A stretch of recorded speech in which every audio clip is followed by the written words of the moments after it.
Hello everybody, this is Tripathi and you are watching the Universe aka TRU podcast.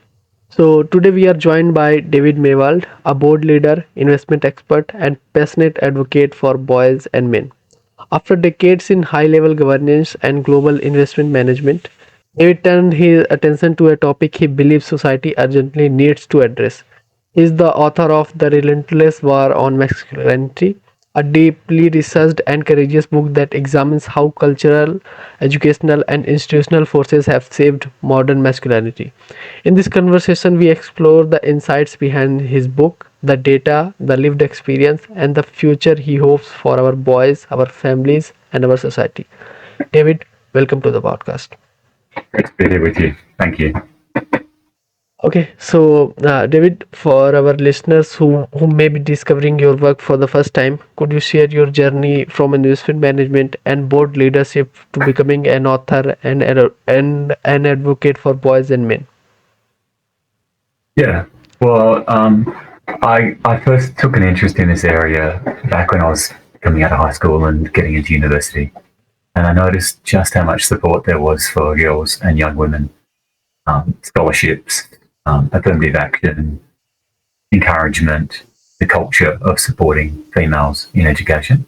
That was about 30 years ago, and as I was working, I saw that become more prevalent across the business world and in government and in non-profits. And when I was in the financial sector, I spent a lot of time doing research and analysis. And that really helped me to conceptualize the quantitative analysis as well as the subjective qualitative analysis. And so I became quite good at collecting data, distilling it, forming it into conclusions, and making judgments on massive sets of very complex information. And that's what I've distilled essentially. This is the book, The Relentless War on Masculinity by David Maywald. It's been released this year on the 19th of November, which was International Men's Day. Yeah. So, like, what personal experience or observations first opened your eyes to the issue facing boys and men today? It was through education that I first became aware. And I saw it because there are a lot of girls and young women who were achieving exceptional results at the time that I went through high school and university. And I could see that the benefits of the female-centric schooling and education systems that were achieving those results, the extra scholarships, the extra time from teachers, the book choices that were more interesting to girls than to boys. And that made me think more about health, where you can see some huge disparities. You know, it's the common gap in life expectancy is for men to die 5 years younger. But actually, around the world, there are 7 countries where men die 10 years younger or more. So even countries where the average age of death for men is 12 years younger than for women. Lots of other health differences. For example, mortality is consistently higher across many different categories for men than it is for women.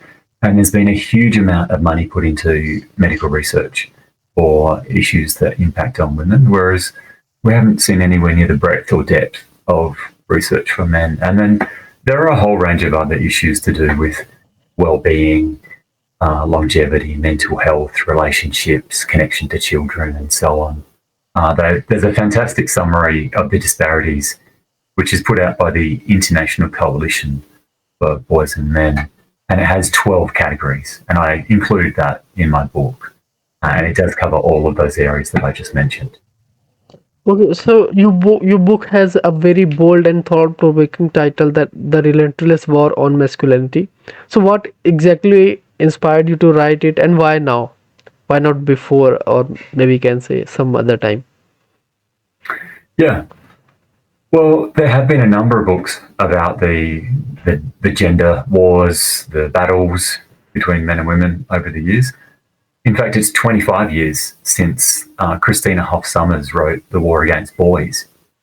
And that was particularly focused on education. But it's actually across many different fields, as I've just mentioned. A couple of years ago, Nancy Pearcey wrote The Toxic War on Masculinity, which was more of a historical perspective. So going back, yeah, mostly in the Western countries and looking from a Christian lens as well. I've taken a focus on the 5 English-speaking countries predominantly. So I focused on the United States, United Kingdom, Canada, Australia, and New Zealand, just because there's a lot of shared culture and history and similarities in institutions between those countries. So that's the particular focus that I've got. And the reason that I put it out now is that what we've seen in the United States since their election is some people call it a vibe shift, some people call it a cultural change. It has been a difference in the discourse where men of all ages have felt emboldened to speak up and to be more honest about the disparities in health and education and other parts of their lives. And my perception is that that discussion needs to be had. It's an important debate and hasn't been resolved yet. And what I could see happening from that situation in the United States is that it was spreading out across many countries around the world who get their, YouTubes and media and read the newspaper articles that come out of the United States. And I was sensing actually in Australia that there was a huge gap between what people were saying in private, which was acknowledging the male disparities, versus what they were willing to say in public, which was essentially telling the line of the feminist propaganda and the stale consensus that we've been in. So I was very cognizant of those personal views, those thoughts and feelings, and they were similar to my thoughts and feelings. And that's what really emboldened me to go out on the public record and write the book. Okay, so you mentioned cultural, educational, and institutional pressures that have shaped modern masculinity. So could you explain what you see happening or why it concerns you? Yeah, so what I've seen happen over the last 70 years, from the 60s to the 1980s, there was a very healthy shift. There were still some discrepancies in law. Okay. We've moved to try and eliminate discrimination. We had laws that explicitly made it illegal to pay a different amount for work done by a woman or done by a man. That goes back decades. And in the United States, women overtook men at colleges in 1982. That was 43 years ago. Okay. So we've had 4 decades since the 1980s. And during that time, what I mark out on page 5 of the paperback, there's a chart here. And what I show in it essentially is over the last 2 centuries, we've moved from having Anglo societies that were androcentric, that were very focused on men and males. We've moved to equality during the 1980s, but then we've continued in that same direction to move towards what I call cultural gynocentrism. So that's favouring women culturally, preferences and affirmative action and more choices and judging behaviours differently. After cultural gynocentrism, we kept moving and it became institutional gynocentrism, which means that your laws, your appointments, the mission statements of agencies, even the creation of completely new government-funded agencies, which are specifically focused on women's empowerment or on providing more choices and options for girls and women. That's where I think the West and Anglo countries are right now, is this solidification around the favouritism for females, and that becoming an institutional factor in our societies and our economies and in the legal system and so on. Okay, so the book blends data, life experience, and moral reasoning. How do you approach the research process, and were there any findings that's even surprised you? I've got to say the biggest thing that surprised me is that people have been writing about this for 25 to 40 years and warning about the consequences of an imbalance for all of that time. So I mentioned Christina Hoff Sommers, who wrote about her concerns for boys in the year 2000. But there are authors in the early 90s and even a few of them in the 1980s who were already flagging the potential for social damage, relationship breakdown, harm to children. So we've had the red flags. We've had the warnings here. There's a fantastic book on misandry by Nathanson that came out 25 years ago, and it looks at the media and entertainment industries in the 1990s, and it picks out all of these examples for the bias against males. All of these examples for gross stereotypes being made about boys and men and fathers, being incompetent and lazy and harmful. That was 25 years ago. And what we've seen is the media and entertainment industry has become even worse. Hollywood went down that track over the last 10 years, and it really turned the male audience off. So what really sprung, to me during the writing is we've got out of balance with the male and female, the yin and the yang. We've lost our appreciation for how the masculine and the feminine need to dance together, like to work together with each other. And we've overemphasized the feminine in so many areas of life. We've actually pushed the masculine down, and we've pushed boys and men off the main screen. And that's really unhealthy for families. It's really unhealthy for raising children. And in particular, it results in a lot of boys and young men really being hurt. It's not just that they're falling behind. Actually, there are these huge chasms and cliffs around boys and young men. And unfortunately, as a society, we have been pushing boys and young men into those chasms, off the edge of the cliff. And some of them are seriously harmed. The area you see it most dramatically is in suicide. So the ratio in suicide, it's 3 to 4 males dying by suicide compared to 1 female. And that's extraordinarily high compared to history and compared to other countries around the world. Okay, so you highlight declining educational outcome for boys, raising mental health struggles among young men, we can say, and the fractured relationships. So, which issue do you believe the society needs to address first, and why? Boy, that's a big one. The thing we can do most quickly is to start giving equality of opportunity to everyone, to take away some of those artificial benefits for females and to start actually supporting the boys and young men and older men who have very significant disadvantages.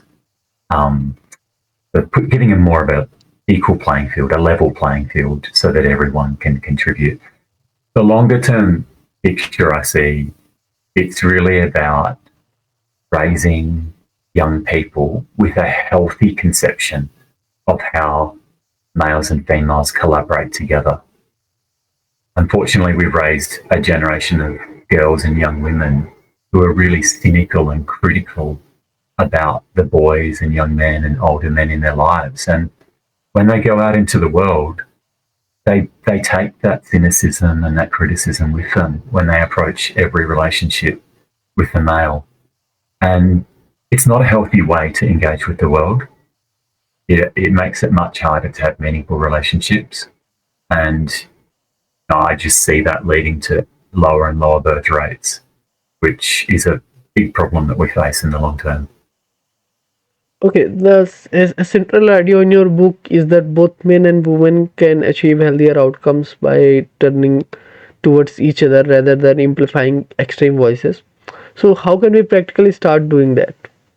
Like, practically or something. Well, the way that I'm doing it is to reach out to mothers and fathers, to listen to their stories, to show empathy and to show support for both boys and for girls. For example, in schooling, ask the questions.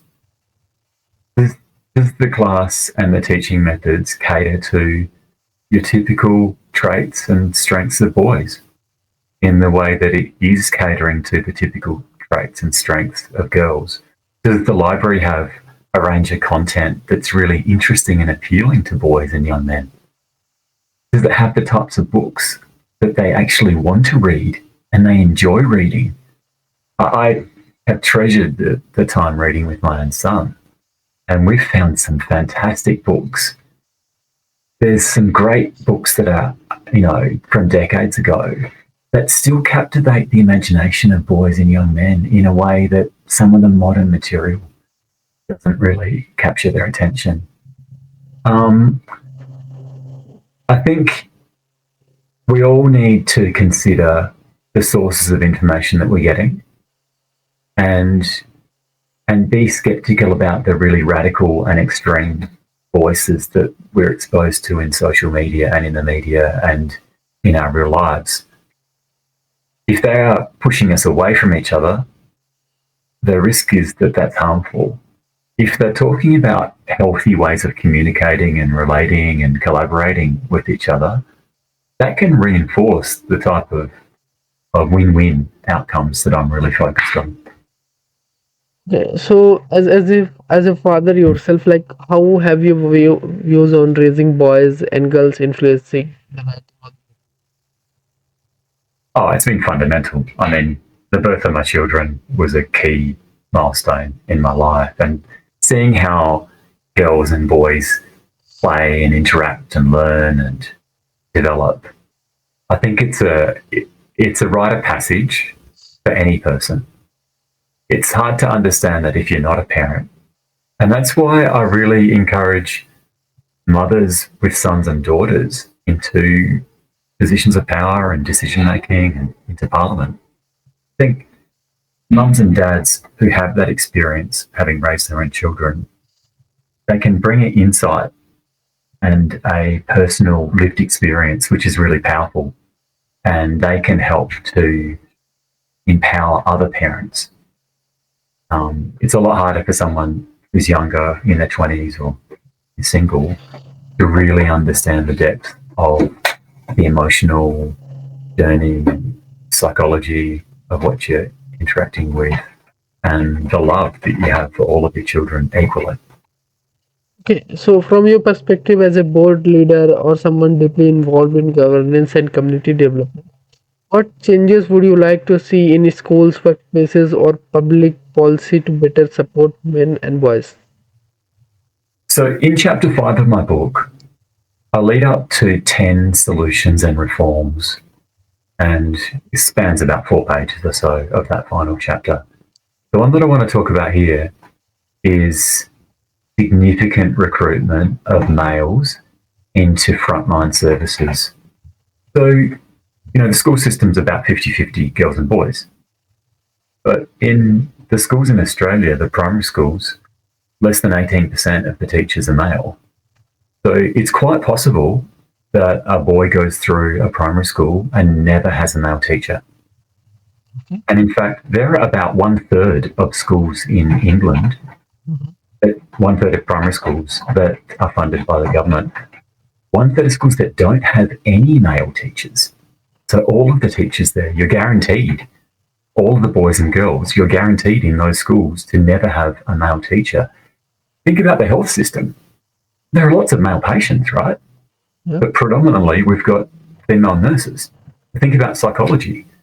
In the English-speaking countries, psychology programs at college or university level, they often have 80 to 90% female students. Yeah. So there's a chronic shortage of males in teaching, in health, social work, psychology. But on the ground, there are a vast number of male beneficiaries and clients and counterparties.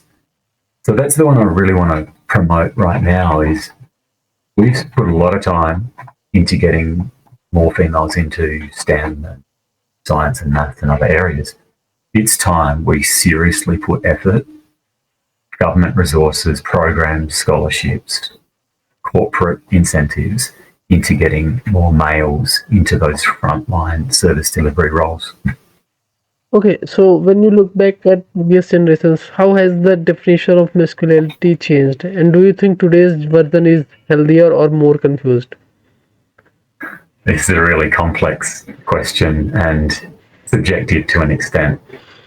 Yeah. I have a whole section in the book that talks about this, and it's quite nuanced, and it's hard to describe in a single sentence. But the things I'd say about how we conceive masculinity is, with men being pushed out of the scene onto the back foot, unfortunately, most of the public discourse about masculinity has been caricatures and straw men and really inaccurate definitions. And unfortunately, some of those definitions have been introduced by organisations and people that have a vested interest to undermine men and masculinity. So they come up with this caricature, which is really a definition of broken man or immature masculinity. They come up with it deliberately because they want to criticise masculinity, which is very easy if you come up with a really flawed description. I go back a long way before the 20th century. I think a lot of our discussion is too anchored in mid 20th century breadwinners and what fathers were like during that period, which was, full-time work, leave in the morning. Predominantly, it was female homemakers. So you had this very clear distinction. And there were some stereotypes from that era that were quite unhealthy as well, about poor communication, not expressing feelings, disengaged, anger being the main expression of emotion. I want to go back a long way before that and have a think about what the Christian Bible presents as a stereotype of masculinity. And the servant leadership role model of Jesus himself is a huge contrast to the modern stereotype of immature masculinity. That conception, it has deep emotional intelligence. It's got empathetic leadership. It's got a concept of responsibility and moral integrity that is quite complex, and also it modulates. So it applies different parts of that conception when they're needed. And this is why it's so hard to talk about masculinity, because it's not a program, it's not a set of instructions. It's learnt through being around other good men and having a group of loving elder males who help boys and teenagers transition to manhood. Okay, so many educators have reported increased disengagement among boys in the classroom. So what do you believe that schools can realistically do to support boys better without disadvantaging girls? So that's a great question. And I had a newspaper article published last month, which had a really positive reception on this. And it did highlight the differences in learning styles and the ways that boys can be engaged. And it starts with accepting that there are differences in traits and preferences and strengths between boys and girls. I think our schools have been a bit too focused on advantaging and recognising the strengths and traits that girls and young women bring to education. And the assessments and the curriculum have shifted gradually over time towards favouring those traits and strengths. Some of the more experienced teachers have a fantastic understanding of what it takes to reach the whole range of students, not just boys and girls, but different learning styles and abilities and strengths. So they bring that toolkit with them to the classroom. They know that you choose different types of content, different books. They know that you need to be sensitive to each student's needs, and they know how to bring the best out of all of their students. It's common for boys that they need more physical activity. And there's an increasing evidence base that by having longer breaks, more recess, more sport, more physical activity, that after having burned off that energy the boys can concentrate and apply themselves better into class. There's also an increasing base of evidence around the need to have hands-on activities where boys are really involved in a tactile, physical way with what they're learning. So there are ways to cater to the needs and strengths of boys and girls in the classroom environment. In some cases, it might be separating into groups for some periods and allowing the boys to do one activity with a slightly different aspect to it and the girls to focus on a different piece of content. Or maybe even letting them self-select. So you might have a group that's mostly boys, but a couple of girls want to join. A group that's mostly girls, but a couple of boys want to join, because that's how they will learn to their best outcome. And, you know, the big benefit of this is if boys are more engaged in the classroom, there's less distraction for the teacher. The girls learn more. All of the kids benefit. You get better outcomes and the culture improves. So by addressing the disengagement of boys and young men, there's a positive spillover where everyone benefits. Okay, got it. So, finally, this is going to be the last question. Like, finally, if every listener could take one core message from the Relentless War on Masculinity, what would that message want you want to be? We all need to see the double standards that we've taken for granted in the last couple of decades. When we honestly see those asymmetries, we'll realize that it's much fairer to lift everyone up and that society can only flourish when everyone thrives. Okay. So, thank you so much, David, for this podcast, and thank you so much for joining us.